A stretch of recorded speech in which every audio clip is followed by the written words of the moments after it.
Okay, hi everybody. I'm going to give you some tips on how to approach um, the assessment plan assignment.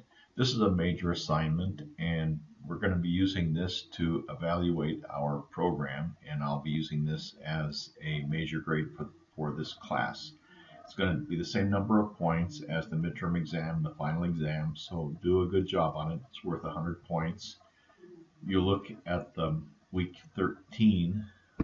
At least for this semester when I'm doing it, it's going to be in week 13, and you can see the Dropbox assessment plan, turn it in. That's where you submit it. And those of you who are ESL majors, elementary education, EC to 6 with ESL emphasis or specialization, then you go ahead and also submit it to a second location, task stream link. Those of you who have another major, like math majors, will not be able to submit to the task stream, but it will not hurt your grade at all. So it'll only hurt the grade if those who are ESL majors fail to submit it to both locations. You can go ahead and submit it, I believe, on one day. Let me take a look at the assignment. It says, I believe whenever it says in the email that I sent you, because the due date will change from semester to semester. So whatever it says on the due date is the date it's due. And it's due one day later in the task stream.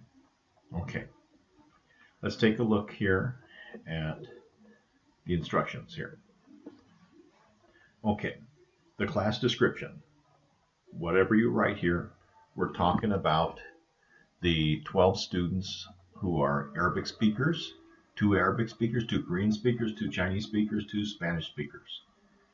Okay, 6 students are at the beginner English proficiency level, and 6 students are at the intermediate English proficiency level. They're all in the same class. You're not teaching them differently. They're all in one class. Now here's what's different. Half of the parents have jobs like doctors and science teachers, and half have jobs like cooks in ethnic restaurants. All families have been in the United States for 5 years or less.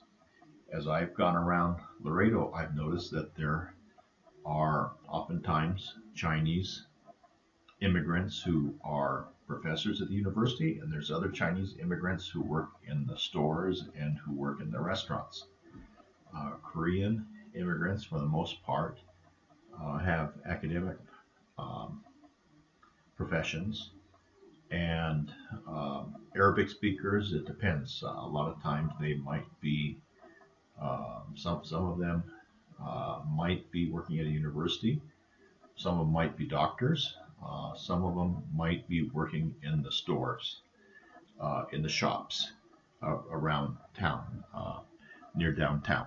So I'm not sure which of these would be which socioeconomic status, but assume that half of them are low and half of them are high. I'm not going to tell you which ones are low English proficiency, which ones are high English proficiency. That doesn't really matter. Just know that half of them are at the beginner and half are at the intermediate. Okay, now here's what you're going to do. And there are sections in the textbook covering all of these. So make sure you review the textbook and make sure that what you write, do not quote from the textbook. This is your plan. Don't copy from the textbook. Use your own words. Show enough understanding that you can use your own words when you write this.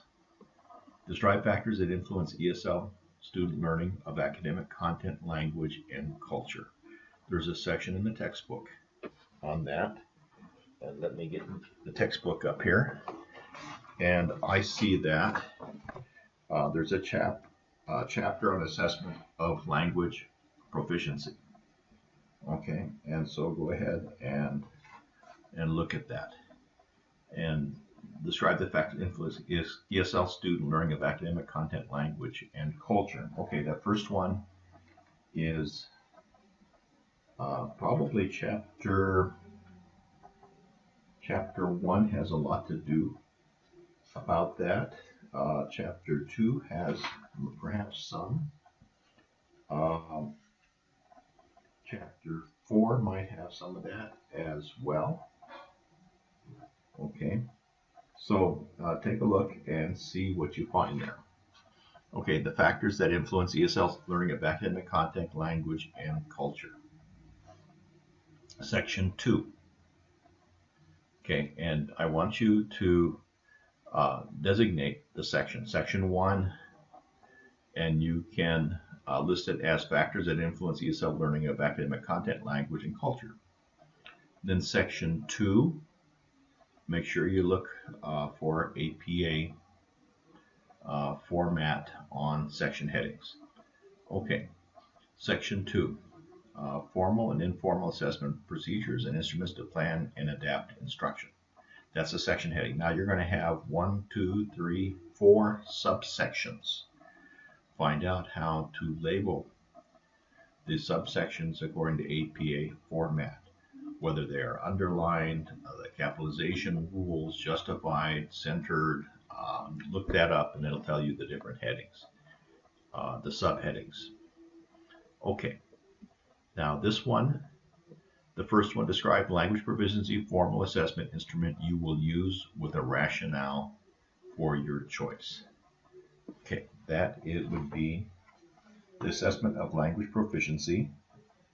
You have different sections in Chapter 5. One section is on formal assessment of language proficiency, and I guess that's the one you would do, formal assessment. So you look through those and you go ahead and pick one of these instruments mentioned in there, and you tell me about it. Why are you choosing this particular one? Don't make one up. It's not teacher made. Okay. Now, second section, describe your language proficiency informal assessment strategies. I'm not talking about instruments. What are your strategies? How are you going to describe your informal assessment strategies? And here you have informal assessment of language proficiency, and they talk about that in another section there. So read that over, come up and tell me what you would do with this student population that you have. Okay, now describe your content area formative assessment strategies. Okay, let's look here in chapter, okay, then we have to go to chapter 6 now. And here we have a section on formative content area assessment. And you have informal formative and you have formal formative, and those were sections that you had and that you wrote about, you read about.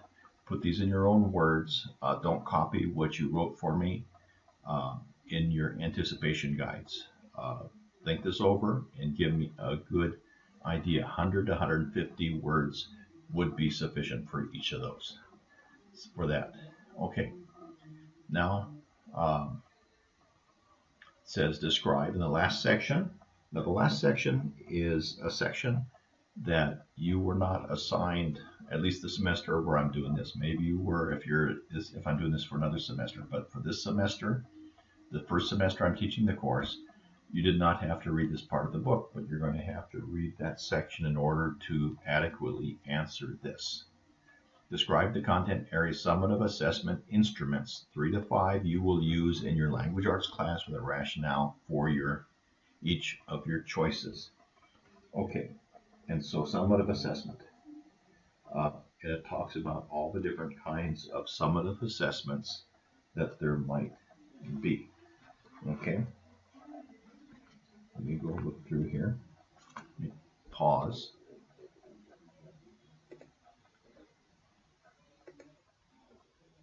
Okay, continuing on with, let me see if I can make sure I'm seeing this here. Okay, continuing on. Okay, they list a couple of them there. Remember, you're not probably going to use a standardized test, high stakes test, but you will be doing some teacher-made assessments. And so look over the section on summative content area assessments, and some of those can be teacher-made ones. Remember, this is language arts, and you're going to do some for language arts. Now, remember, an activity is not necessarily an assessment. If you're having an activity that is assessed, make sure that you're telling me how it's being assessed or what you're assessing. Okay? Is it a project? Is it a test? Uh, and you can tell me what that is. And make sure you mention how it's going to be doing. So describe the content area and assessment instruments, 3 to 5 of them you will use in your language arts class with a rationale for each of your choices. And so briefly describe it and how it's going to be assessed. Okay, finally, they have sections in here where in the book, and you need to, and this is talking about maybe you're going back to the beginning chapters here, okay, and when it talks about, so when you're going back to the beginning chapters again, describe your plan to advocate for ESL students and how to facilitate family and community involvement in their education. So you're going to look at the beginning of the book again and come up with your plan. So describe your plan, how you're going to do that. Now, I'm not going to look at your drafts, but I will answer any clarifications that you might have. You can call me on the phone and we can talk for 5 or 10 minutes. That's fine. You can maybe bounce a couple things that you're unsure about, or you can write me, and if I think it's going to take too long to explain, then I can probably ask you to call me at your convenience, and my convenience I'll give you some times. Now the rubric for this, okay, I'm looking at the student learning outcomes that are related to the program outcome. And you can see I have candidates will identify factors that affect ESL students' learning of academic content, language, and culture. That is 25% of the grade. Candidates will use formal and informal assessment procedures and instruments to plan and adapt instruction. Okay, that's part of what we're doing here. That's 25%. Candidates will describe how to advocate for ESL students and how to facilitate family and community involvement in their education, 25%. You can see how these are related to the sections. Okay? And then finally, candidates will use and analyze the structure of conventions of the English language correctly. I have not been taking off very much for your grammar. This no more than 20% per assignment, or 10% actually. Now, because you're going to be ESL teachers, there's a high expectation that you have perfect English grammar and word choice and so forth. They're pretty close to that. You're very proficient in this area. And so this is going to be the area. Now you can take this to the writing center. I have no problem with you taking to this writing center, before you turn it in. But you're going to be responsible for doing that. And the writing center will correct everything. They might not correct. They'll try to correct everything, but they might not be perfect in everything. So I still might find a few things here. So go ahead and read that over and pay special attention. Don't just say, well, he's not going to take off very much, because I might take off 25 points if you're just very careless with the way you're writing. So each of these sections, 25% of the grade. So do a good job here, and I have descriptors on what's exceptional, good, average, poor, and failing. And so there's 5 sections or so, and so just figure, 5 points off if you're in the good category instead of the exceptional, or if you're in the average, figure maybe 10 points off for each of these sections, type of thing. So if you have any questions, please give me a call, and good luck with this.